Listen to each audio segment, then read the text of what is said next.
If there's one thing we share with Texans, it's a love for the history of our two states.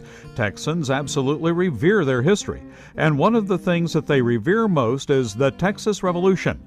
In Oklahoma, we might be surprised to learn that we have a connection to that revolution. The two most famous battles in the Texas Revolution were at the Alamo and at San Jacinto.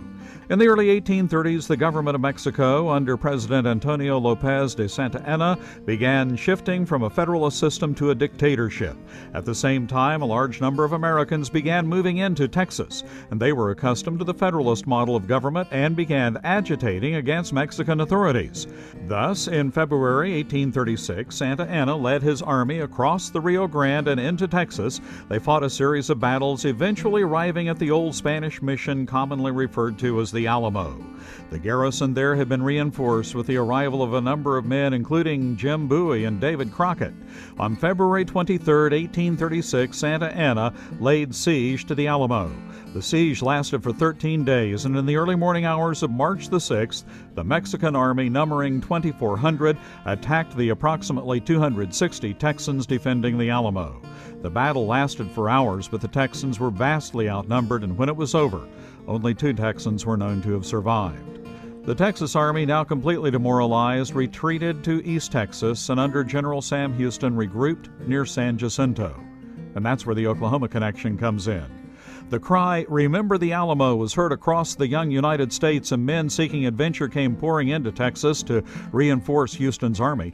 The steamboat Heroine left Louisville, Kentucky in March 1836. A brief newspaper account in March of 1836 reads, "The steamboat Heroine has on board a company of 94 volunteers for Texas under the command of Captain Earl from Louisville, Kentucky." The Heroine took the men down the Mississippi River to the Red River and up the Red River to Jefferson, Texas. The company then marched south to join Sam Houston in time for the battle at San Jacinto, where the Texans defeated Santa Anna and gained their independence. 2 years later, in May 1838, the Heroine was again on the Red River, this time bringing supplies to the Army garrison at Fort Towson, when it hit a snag, began sinking, and broke in half on a sandbar. Since 1999, the Oklahoma Historical Society has been recovering artifacts from the steamboat wreck, and this summer will open a major exhibit on the Heroine at the Oklahoma History Center, Northeast 23rd Street, just east of the state capitol in Oklahoma City. And this exhibit will include the Oklahoma connection to the Texas Revolution.